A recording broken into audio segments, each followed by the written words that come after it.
Dans cette vidéo, je t'explique comment Airbus et Boeing ont contourné les sanctions contre la Russie et approvisionné l'aviation russe. Reste bien jusqu'au bout de la vidéo pour découvrir l'ampleur de l'hypocrisie occidentale. L'Europe et les États-Unis imposent des sanctions strictes contre la Russie pour affaiblir son armée, mais surprise, des milliers de pièces détachées Airbus et Boeing continuent d'alimenter l'aviation russe. Comment ? Grâce à un gigantesque réseau de contournement international. Et tout le monde ferme les yeux. Vous allez voir, cette histoire est un vrai thriller géopolitique.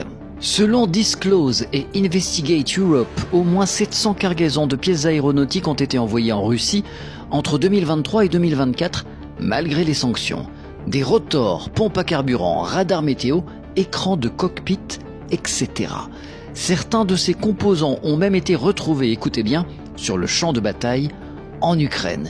Et comment cela passe sous les radars ? En utilisant un pays intermédiaire, l'Inde. Voici le schéma du contournement des sanctions. 1. Des entreprises indiennes achètent des pièces en Europe et aux États-Unis. 2. Elles les reçoivent en Inde sans être soumises aux sanctions. 3. Elles réexportent les pièces directement en Russie. Montant du trafic, 47,8 millions d'euros. Parmi les fournisseurs européens et américains, il y a des noms prestigieux. Airbus et sa filiale Sater, 12 cargaisons livrées en Inde, puis revendues à la compagnie aérienne russe Aeroflot. Boeing, 80 expéditions vers des entreprises indiennes qui ont ensuite envoyé ces pièces en Russie. Stavia, France, 618 000 $ de pièces détachées envoyées en Inde, puis redirigées vers une compagnie liée à l'armée russe. Et la Commission européenne dans tout ça ? Elle prétend surveiller les contournements, mais n'a trouvé aucun cas impliquant l'Inde.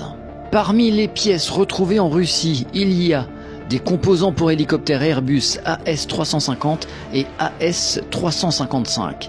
Ces hélicoptères sont actuellement utilisés par les commandos Spetsnaz, responsables d'opérations militaires en Ukraine.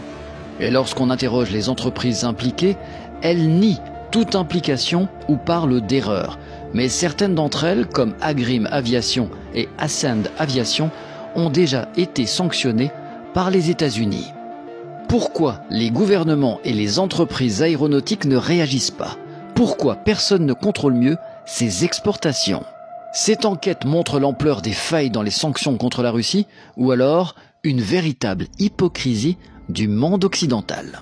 Et toi alors, quel est ton avis sur cette enquête ? Si tu as regardé la vidéo jusqu'au bout, n'hésite pas à écrire en commentaire « Avion russe, Bollywood ».